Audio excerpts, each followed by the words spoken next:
Welcome to the Business Blueprint, where entrepreneurs and business leaders learn how to work smarter, scale faster, and build better. Well, good morning and welcome to what is episode 11 of the Business Blueprint. I'm your host, Joe Sandine. So a couple weeks ago, Clay and I had a discussion about, something every business typically has to wrestle with one or more times in their business, and that's the idea of pivoting. So we talked about how markets can change, technology can shift. And oftentimes the best decision you can make is not to stand still, but to make an adjustment.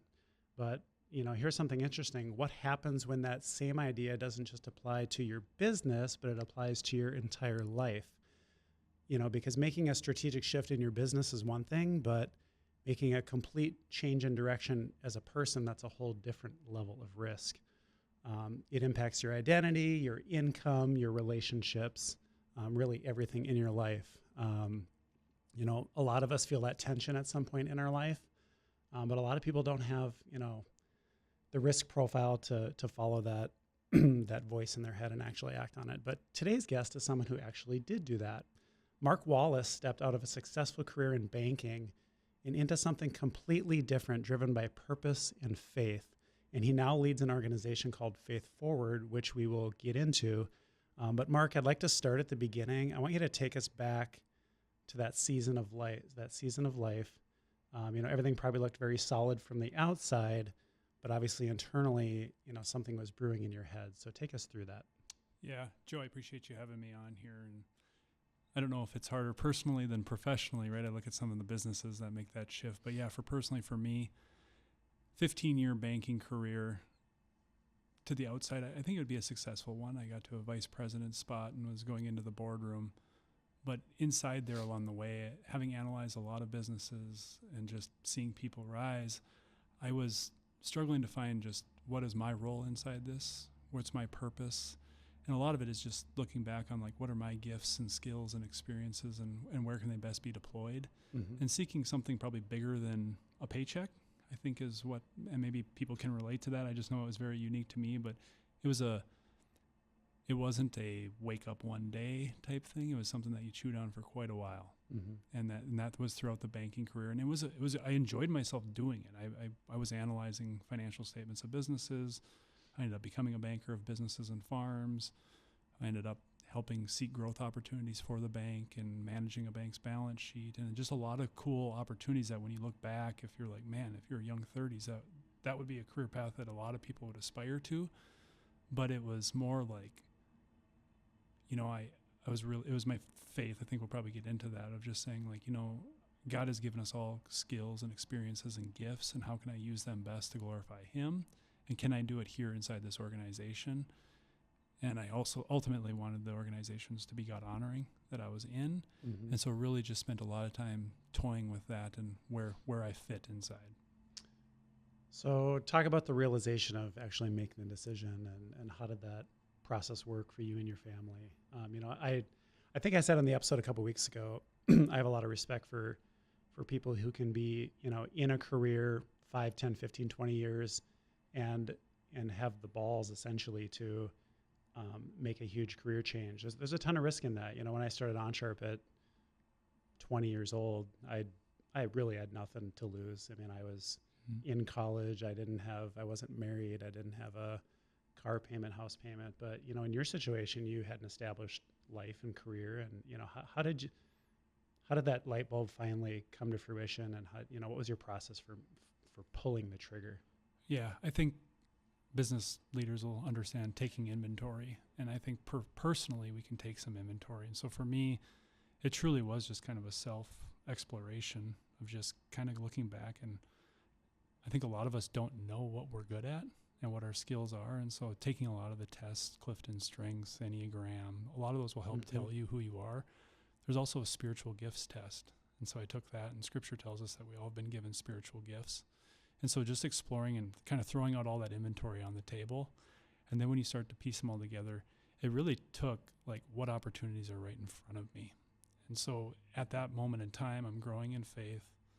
I found myself in corporate America, if you want to call it that, the private sector, dealing with a lot of businesses and seeing a lot of people. in the businesses, and my deepest desire was to see a lot of people glorify Christ through their work. And then ultimately, Faith Forward came about in Fargo. There was a group that was forming it. There was a bunch of locals, and I know we'll get into this later, but I became on the board. And so a lot of the times that step maybe can start where you're seated. And Sure. that doesn't maybe mean you're going to step outside. It might just mean like maybe I want to pivot professionally and I'm working in operations, but truly I feel like I should move to the sales side. How can you potentially make that first step where it's protecting where you're at, but explore that opportunity a little bit while doing the inventory to be like, is this truly who I am? Like, what does it take to be a sales leader while I'm in operations, and what skills and experiences, and can that be relatable? And so for me, it was just like getting on the board. And then also it was getting into a lot of facilitation with Christian business owners as well. So that was it's so easy to look back and just kind of say like it was a long journey over probably 2 years time frame of really chewing on it. But when I look back, it's like there were opportunities that I stepped into prior to making that full, like, let's burn the boats, burn the bridges, and go the other way. Yeah, because I mean, really, over the course of the years, you really built an identity as a banker, and you built relationships. Was it tough to leave that behind? Did you feel like you were leaving your identity behind, or how did you kind of wrestle with that whole component of you've positioned yourself where you were, and now you're going to make this monumental change, right? No, it wasn't as challenging as, because I think once you did the inventory and you know deep down in your core, I was convinced that the world didn't need another banker. You sure about that? It's funny because I mean, yesterday when you reached out to be on here, I had an old banking client reach out to me. And so like I saw myself more as like a relationship driven person that just loved on people and just happened to have the skills in finance and business.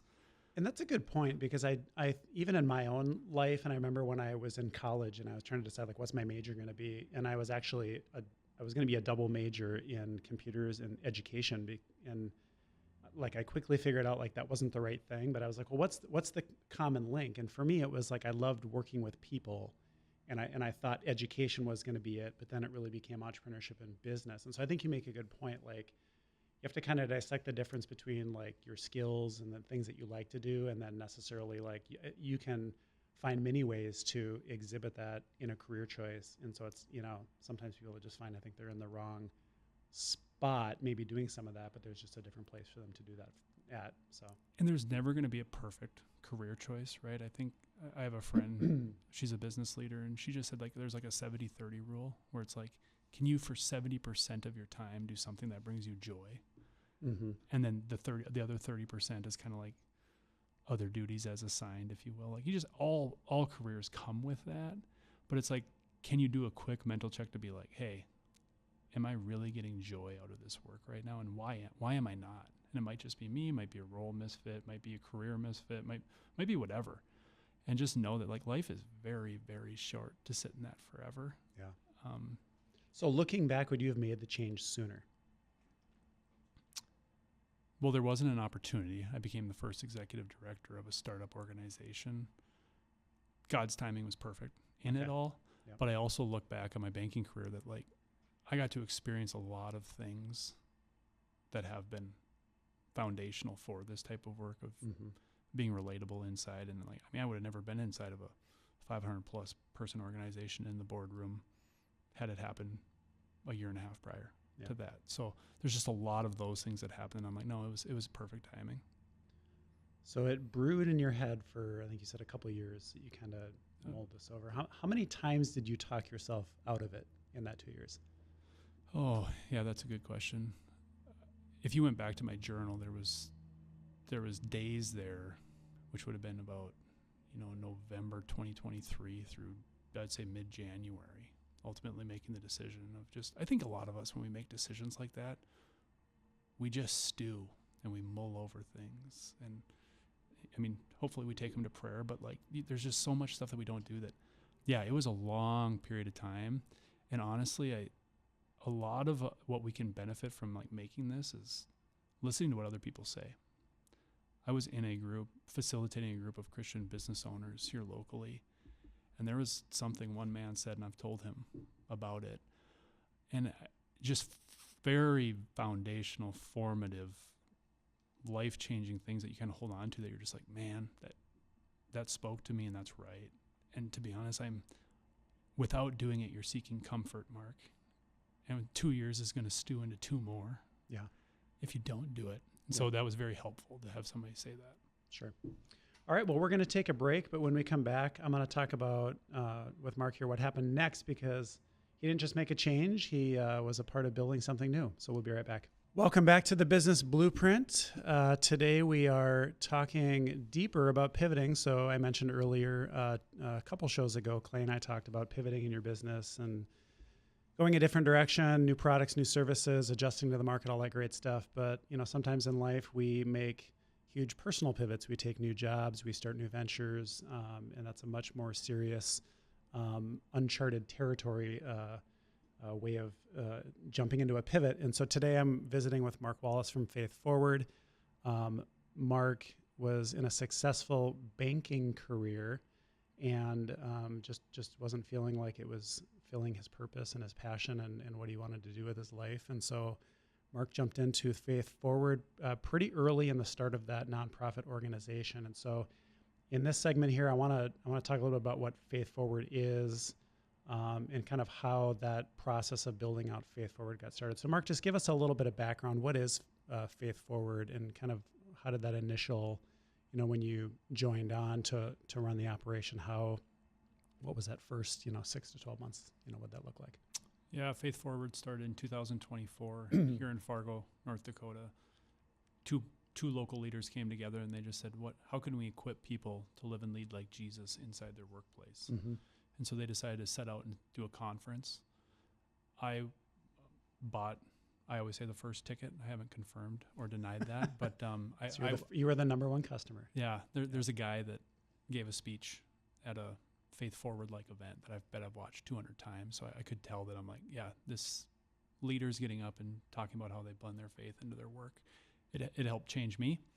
And so I bought the ticket and then I got on the board. And so I was on the board for about 6 months until we held that first event, that first conference.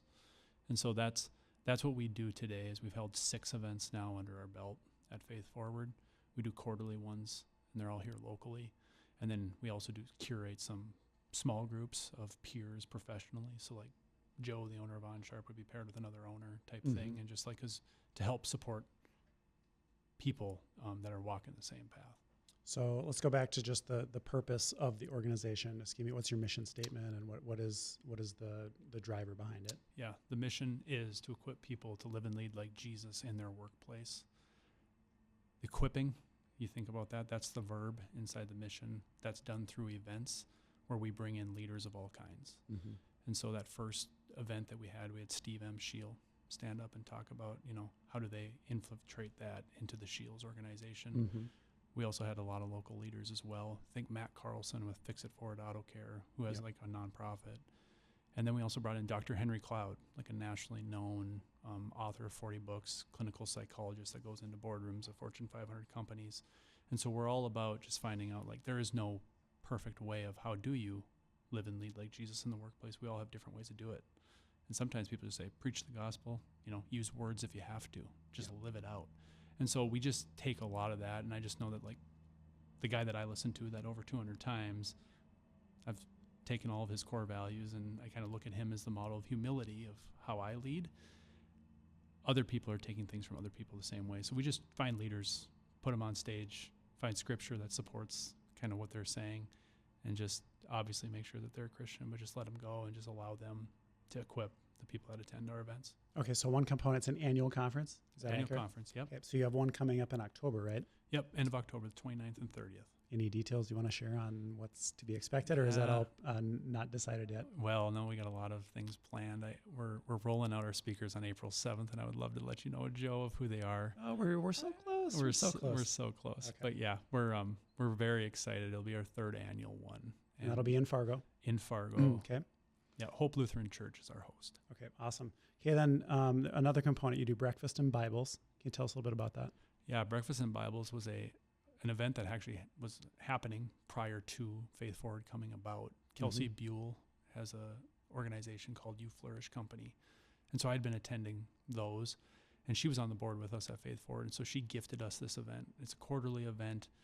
She was getting about 35 to 45 people show up to these events to hear one leader instead of having, we put about 20 on the stage at the conference over a day and a half. This is just one morning, 90-minute event. Yeah. And so is it always 8 to 9:30 in the morning? Depending on if we had worship last time, and so we can expand it to 2 hours, but it's usually 8 to 9:30. But yeah, so we got gifted that event, and so now we've hosted 4 of those under our belt, and so we had almost 200 people at the last one, and so that's been really fun too. Is that we've learned that at Faith Forward is as much as people like Henry Cloud coming as an awesome speaker, a lot of people loved hearing Steve M. Scheel. They loved knowing it's like, hey, I know Joe Sandine. Like, we've never talked faith. I don't know how he leads his company. I want to go hear him. And so those are the events that we have. So yeah, we have those in the off quarters of the conference. So 3 of those a year locally. And then the conference is the big one. So your next one comes up on May 8th, it looks like. It's going to be at Dakota Medical Foundation. Sandy Piatz from United Way will be speaking. So do you know Sandy? I do know Sandy, yep. Yeah, we're pretty involved, our family in the United Way. And I know Sandy just took that role in the last year. Yeah. And has a lot of great experience, obviously. So how did you pull Sandy in for that one? Yeah, so Sandy, 20-plus year career as a leader here locally. I've gotten to know her just literally since she became the United Way. And so when we come about, through a lot of prayer and discernment, is just that you can't just put anybody on the stage. And also we need to balance it. Like, females need to look up to female leaders, and sometimes male need to look up to male leaders. So we're very cognizant of that. And so Howard Dahl was our previous month. And so with 2 left in the year, I knew it had to be a female. And I just really was drawn to her and her leadership style. She just has this humble confidence to her. And then when I went and explored her, pages, what's the first thing that said on it? Christian. And that speaks a lot more volumes than the word that has not that many letters in it. That's what you lead with. And then when you can see it, and then when you approach somebody like that, just to entertain it, and watching her prayerfully discern, we don't tell them what they need to say. And one of our core values is truth. And it's like we're grounded in the word. And so watching her kind of toy and noodle on what am I going to speak to and what's the verse we want to share, that's been really fun for her. So yeah, Sandy, super happy to have her.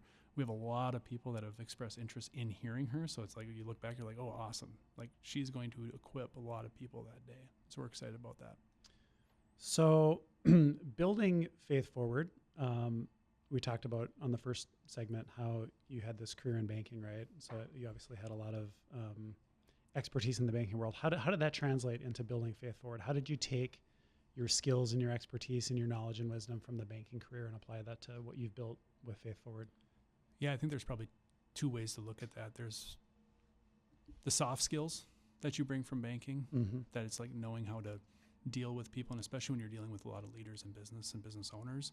I had so many years of career experience with that, being in banking, and just understanding and respecting, just like, I think a lot of people envy the leaders, Joe, like yourself, and just like, for some reason, I just look at you just like with empathy and just be like, man, it's a tough job. If people understood the risk that a business owner takes, and I know you're talking about pivoting, like what a decision to see that.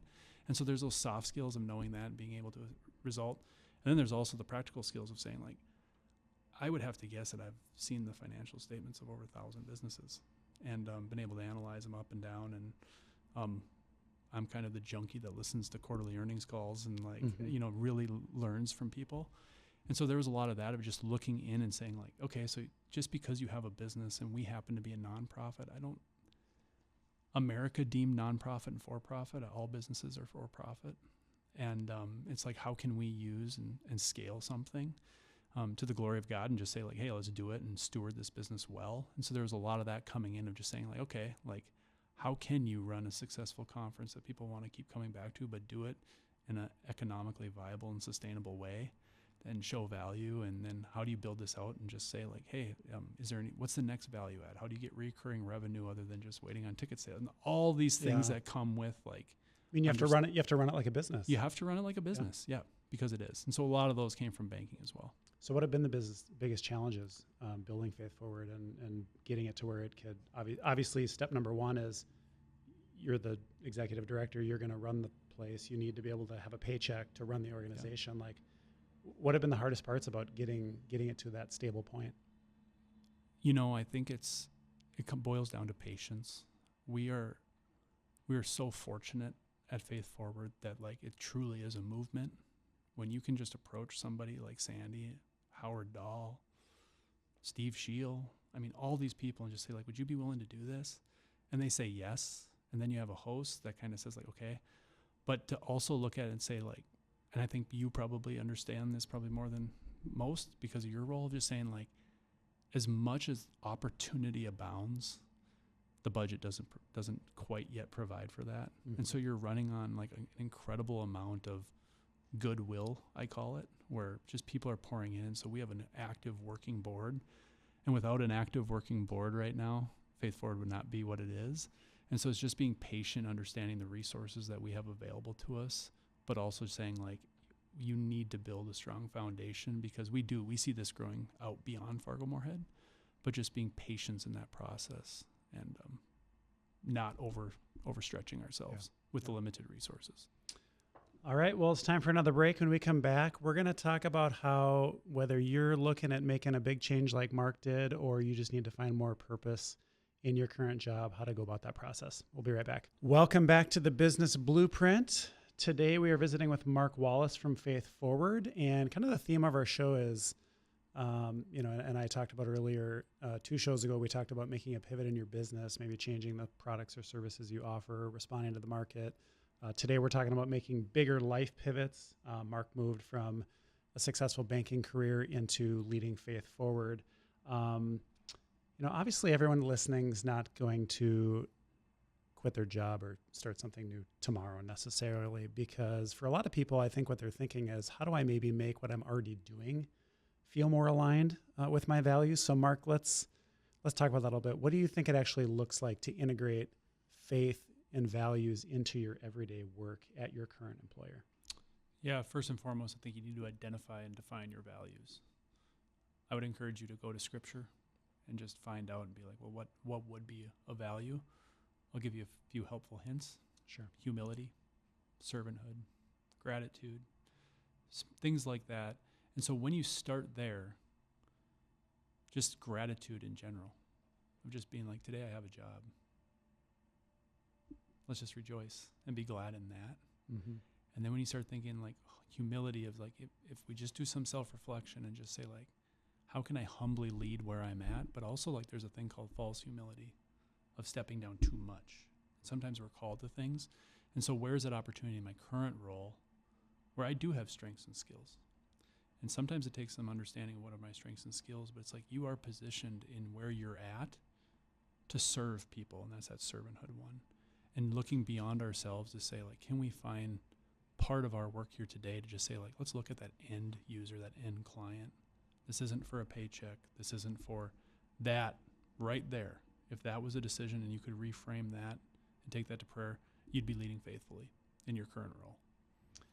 And you make a really good point. I think, no matter what your job is, no matter what you're doing, I think you can look at it from different lenses. You can, I'm just going to say, have a selfish lens and think, what's in it for me? Am I happy? Am I loving it? Whatever. But I think if you can really make the flip the switch in your mind to have the servant mentality and really say, okay, in my role, in my job, I'm here to serve, whether it's my fellow employees, it's the customer, whatever it is. It kind of reminds me of like happiness. I think you choose to be happy, because I think we could all be very unhappy if we want to. We can all wake up every day and find stuff to complain about. But I think you make a mental choice to choose happiness and to choose to find the good in everything. And like, what would you say to people that are maybe struggling with that and are having a hard time picking up the servant mentality versus like serving themselves technically in their role? Yeah, I think there's a lot of get help quick type techniques of saying like a gratitude walk and all that stuff. But I think when you talk about the word happy is happenstance. It's momentary. It's fleeting. It's fleeting. It is. Yep. What you're looking for is joy. And the only place that I've found joy is when you pick up the Bible and you start reading it. And that's where transformation happens. And that's where you can go from, my particular story is one of greed. That's what led to my surrender. And now all of a sudden I have like this contentment, which can only be explained because of what's happened through a relationship with the Lord and reading his word. And so I would say like that is case point number one, is that you got to just pick up the Bible and get into it and read. And it's not, it could be day one. You could be microwave. Unfortunately for some of us, it's an oven. But over time that will change. But I do think like in your current day, even just going to bed the night before and just saying like, what am I looking forward to tomorrow? And answer that question and be excited about that, because I think so many people are excited for the weekend and not the work that's in front of them. But then when you say like, what am I excited for? Or like, who can I be excited for through my work? Who can I impact this week or tomorrow? And setting out for it, I think you're really starting to shrink it down in a servant mentality and thinking, being grateful for the opportunities that are in front of you. So those are just some other helpful things along the way. But I just fear that like you can build those habits in, but long term, the only way that I see that joy and not that happiness happenstance is through getting into the word. So you're equipping people to live and lead like Jesus. Yeah. Now, I think a lot of people worry about how do you do that in the workplace without crossing a line, or how do you integrate your faith properly? Do you have advice on how to do that in a way that's not crossing the line from a faith perspective? Yeah. I also think about Jesus didn't run into rooms with his hands on fire. One time he walked in the temple and he flipped over some tables. Yep. Mm-hmm. But that was in the temple. That was not in the workplace, on the mount. There's a way that you just kind of walk into places, and it even just having that joy, saying you're willing to help, a lot of that helps. Now, some people want to take it a step further and be like, I'd really like to disciple within my work. How can I do that? And there's a lot of ways you can do that, where you can maybe just say like, maybe showing up to an employee and just saying like, are you doing okay? Can I pray for you? Mm-hmm. And they might say no, and that's okay. You still should pray for them away from that. That might mean maybe you're going to start a Bible study outside of work hours with your coworkers. I mean, there's a host of things you can do that Christ would do and helpful, but it's not a do all of them. It's find something that you're comfortable with and can start small, like any habit you're about to build. This does not mean that you're going to go on and say like, well, I think at the annual meeting that we should have an hour of prayer, and I'm going to make sure that gets done, and I'm going to talk to Joe about it. Mm-hmm. No, what can I do right where we're at, very small, and just impact one person at a time. Yeah. So do you have any good examples to share with us of someone whose maybe leadership style changed and the way they approach their job changed through this process? Yeah, the impact, I think when you look at even my life, I think it's seemingly large when you look back, but it's the smallest ones. And one person that I noticed, this individual came to the conference last year and kind of was just, I would just say, done with society, and was about to just go kind of, I don't want to call it rogue, but like just she was done, and she was just going to go outwardly. And I'm also like, ooh, I don't know if I want to do that. So I invited her to the conference. And then over time, just little messages have trickled in. And the most recent one was Ash Wednesday. She took to social media and she made a post, and she had ashes on her forehead. And she said, this is a day that I have always either worked remotely or not gone back to the office after going and getting ashes on my thing, because I was afraid of hiding that I was a Christian. Mm-hmm. And today I didn't. And I was excited about it. And then she posted about it online. And I'm like, think of that growth that person had, and think about how she led. That person walked in with a cross on their forehead, unashamed. And so that's the growth and the impact of just one employee inside one organization. And we will never truly know the people that get to sit beside that particular individual. Think of the change that they're maybe seeing and feeling from that growth of that one person. And so those are the stories that just really excite me. Another one, somebody just said they got changed. Now I just found out literally just this week that they're 90 consecutive days of reading the Bible. I mean, That's where transformation comes from. Those are wins. Those are huge wins, big impact, because 91 days ago they weren't reading their Bible. And so those are the things that we have to kind of keep our ear to the ground and listen for and see, but only God will know the true impact of who they are. We can't measure that. Yeah, and I think you make a good point. I mean, it's not like you have to flip a switch and make monstrous change overnight. I think, even for myself in my faith journey, it's come with small increments and small doses. I remember, I'm Catholic. I remember being in Mass one day, and the priest was talking about adoration, and it just hit me that week. Like his message, I just felt like God was speaking to me. Like, I think that's the next thing I'm supposed to do. So I signed up for an adoration time slot, 1 hour a week, and I just started doing that from 11 to 12 every day, and that deepened my faith and changed my life, and just made me more focused on the message. And I read Sermon on the Mount every time I'm in adoration. It's just a good reminder. So many great lessons about how to live life and how to live like Jesus in there. Then I had a calling to join a group called the Fisherman Group in my parish, and that was another step. And like, I think people just have to realize, like, a faith-led life it's just a continuous evolution towards perfection, even though we all realize we're never going to be perfect, but our pursuit of perfection is what drives us to make that incremental change. Yeah, and I think sometimes too that the world is going on so fast around us that it's easy to maybe say that I can't take an hour to go to the adoration class.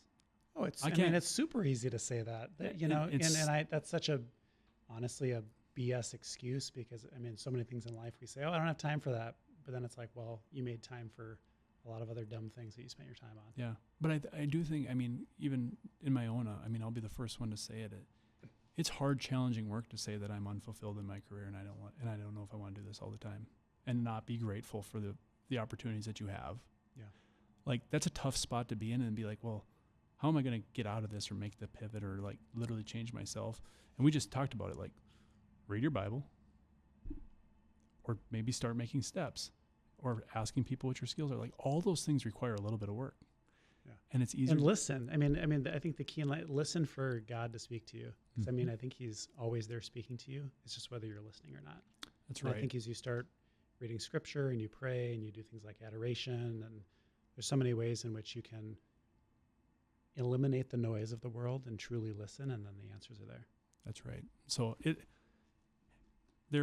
unfortunately, unfortunately, we can't say like, this is how we build software, right? This is the code to make it happen. Yeah. But so what's one, if I'm someone listening and I want to go to my job tomorrow and just make one small change to start moving in the direction that's going to create some positive change, what's one piece of advice? I would just tell you, Scripture tells you to pray without ceasing. Okay. You need to be in relationship with the Lord. And so tomorrow I don't mean it verbally out loud, begin praying in every room that you're in, but even if you could just start your day with prayer. You slam that car into park and you're in that parking lot and you say a quick prayer. Try that for a week and let's see how that goes. Love it. That's great advice. Yep. All right. Well, when we come back, we're going to zoom out a little bit and look at the big picture. We're going to talk about where Faith Forward is going and what's on the roadmap. We'll be back in a minute. Welcome back to the Business Blueprint. I'm your host, Joe Sandine. Today, I'm visiting with Mark Wallace from Faith Forward. Today, we're talking about making major life pivots. Mark left a successful career in banking and joined up with Faith Forward, where he's equipping people to live and lead like Jesus in the workplace. And so I'm going to take a moment just to talk about kind of where things are going with Faith Forward, and what are you seeing as far as what's working and where success is where things are being fruitful for people in what you guys are doing, and what's ahead for you guys. Yeah, I think the last segment you mentioned something about listening to God. God doesn't audibly talk to me, but He does put things in action. Yeah. And I think when you get into the Word. And so last summer, I had a gal reach out to me from the Mankato area and just said that she's like, I felt led to reach out to you, Mark, and what do you do?